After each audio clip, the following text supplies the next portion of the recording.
10 men. Just 10 men. That was all he had.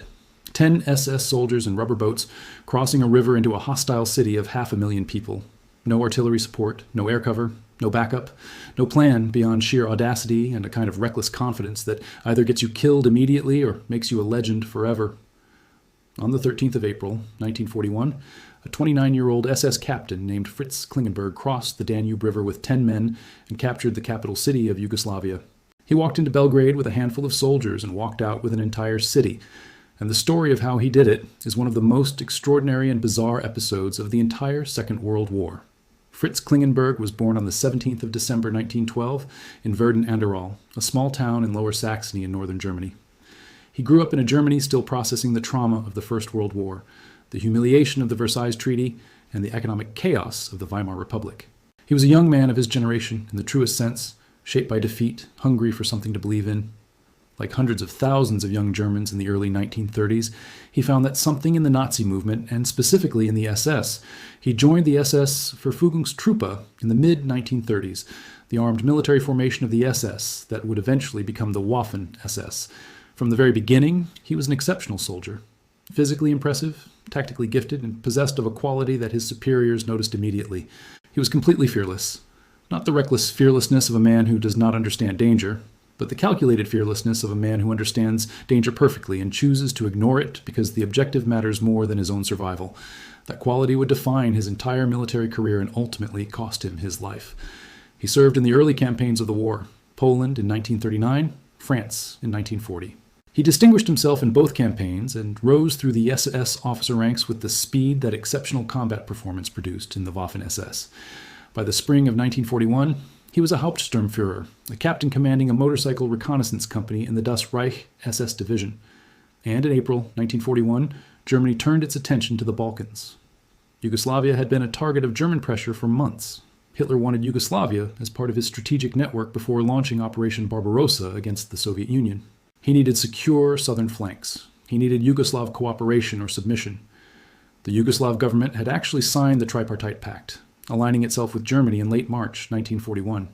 But 2 days later, a military coup overthrew the government, and the new leadership made clear it would not honor the agreement.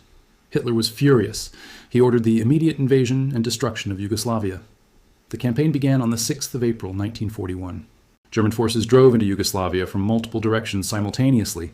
The Yugoslav army, poorly equipped and badly organized, began collapsing almost immediately. The speed of the German advance was extraordinary, even by the standards of previous campaigns.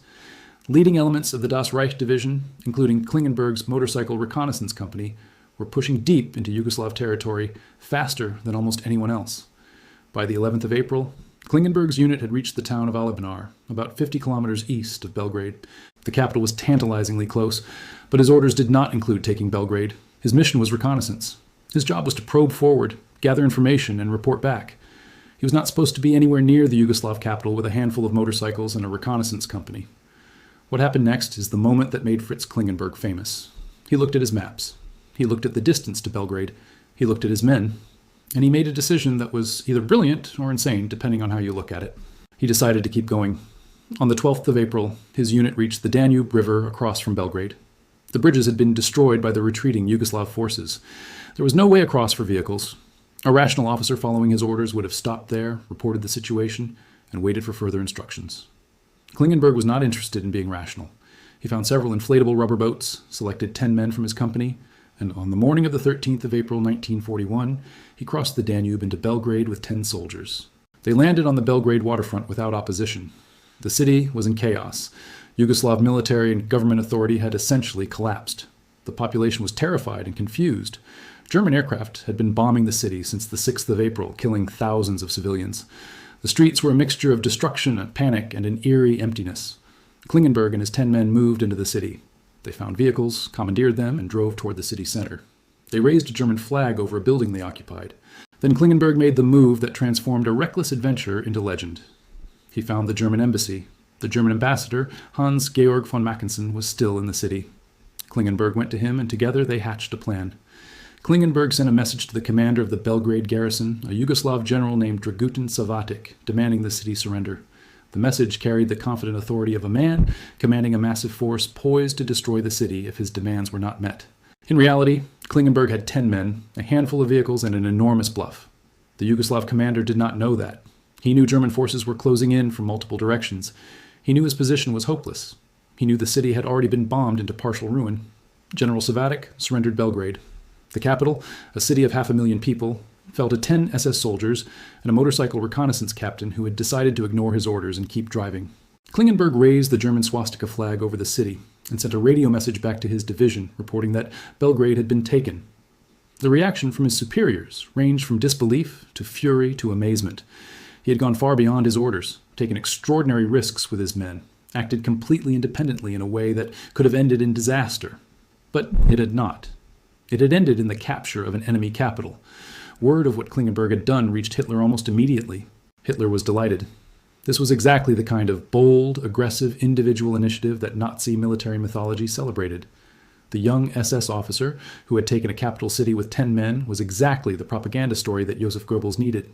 Klingenberg was summoned to meet Hitler personally and awarded the Knight's Cross of the Iron Cross, one of the highest military decorations in Nazi Germany. Goebbels' propaganda machine went to work immediately. The story of the capture of Belgrade was broadcast across Germany and occupied Europe. Klingenberg became a celebrated figure, a living example of SS courage and initiative, proof of the irresistible power of National Socialist fighting spirit. His photograph appeared in newspapers and propaganda publications. He was presented as the ideal SS warrior, young, fearless, decisive, victorious. But there is what the propaganda did not mention. The bombing campaign that preceded Klingenberg's arrival had killed between 3,000 and 17,000 civilians in the city. The operation, named Operation Punishment, was exactly that, a deliberate terror bombing of a civilian population designed to break resistance and demonstrate German power. The city that Klingenberg boldly entered had already been partly destroyed from the air. The chaos and paralysis that allowed his bluff to work was the chaos of a traumatized civilian population that had spent a week under aerial bombardment. The heroic story of 10 men taking a city was built on the foundation of thousands of dead Yugoslav civilians. Yugoslavia under German occupation became one of the most brutal territories in Europe. The SS and Wehrmacht forces that followed Klingenberg into Belgrade were the advanced guard of an occupation regime that would murder hundreds of thousands of Yugoslav civilians, Jews, Roma, and resistance fighters. Over the following years, Serbia alone lost approximately 1 million people to the occupation. The moment of Klingenberg's theatrical triumph was the opening act of a catastrophe for the people of Yugoslavia. Klingenberg went on from Belgrade to the Eastern Front. Operation Barbarossa began in June 1941, and he was part of it from the beginning, serving with the Das Reich Division in the massive drive into the Soviet Union. The Eastern Front was nothing like the quick campaigns in the Balkans or France. It was a war of annihilation fought on a scale and with a brutality that exceeded anything the war had yet produced. The Das Reich Division, the unit Klingenberg served in, committed some of the most documented atrocities of the entire Eastern Front campaign. In October 1941, soldiers of the Das Reich Division massacred the entire population of the Soviet village of Gazianska Gora. In the same period, the division was involved in mass executions of Jewish civilians in the occupied Soviet territories. These were not isolated incidents. They were part of the systematic pattern of murder that characterized SS operations in the East from the very beginning. Klingenberg was a senior officer in this division during this period. He was present in the same operational environment where these atrocities occurred. The evidence does not show him personally ordering specific massacres, but it shows him as a senior combat officer in an organization that was simultaneously fighting a war and carrying out systematic murder. The line between combat operations and atrocity was constantly blurred on the Eastern Front. Senior SS officers like Klingenberg existed within and contributed to a system where both happened simultaneously. He was wounded on the Eastern Front and spent time recovering. When he returned to active duty, he continued to rise through the SS officer ranks. His reputation as an exceptionally capable and aggressive combat commander remained intact. He was promoted to Sturmbannführer and then to Obersturmbannführer. He received additional decorations and commanded larger and larger units. By 1944, he was given command of the 17th SS Panzer Grenadier Division Götz von Berlichingen. This was a significant command, a full SS division, and it placed him among the senior tier of Waffen-SS combat commanders. The division was committed to fighting in France after the D-Day landings in June 1944, facing Allied forces driving inland from the Normandy beaches. The fighting in Normandy was brutal and attritional, completely different from the fast-moving campaigns of the early war. Allied air power dominated the battlefield, making every movement in daylight extremely dangerous. Allied artillery was overwhelming, and the German defensive lines were gradually being pushed back. The 17th SS Division fought hard in Normandy, but the strategic situation was impossible. Germany was losing the war, and everyone who could read a map knew it. Klingenberg survived Normandy. He survived the catastrophic collapse of the German position in France after the breakout from the Falaise Pocket in August 1944. He continued commanding his division as Germany fell back toward its own borders. The last year of the war was a desperate defensive struggle against overwhelming Allied forces from the west and the Soviet Union from the east. On the 22nd of March, 1945, Klingenberg was killed in combat in Herxheim-Amberg, in the Rhineland-Palatinate region of Germany. He was 32 years old. Germany would surrender less than 7 weeks later. Klingenberg never saw the end. He was buried with full military honors. He was posthumously promoted to Brigade Führer, a general's rank, by the Nazi regime in the final chaotic weeks before the surrender. It was a gesture that meant nothing by the time it was made. Here is what we need to understand about Fritz Klingenberg.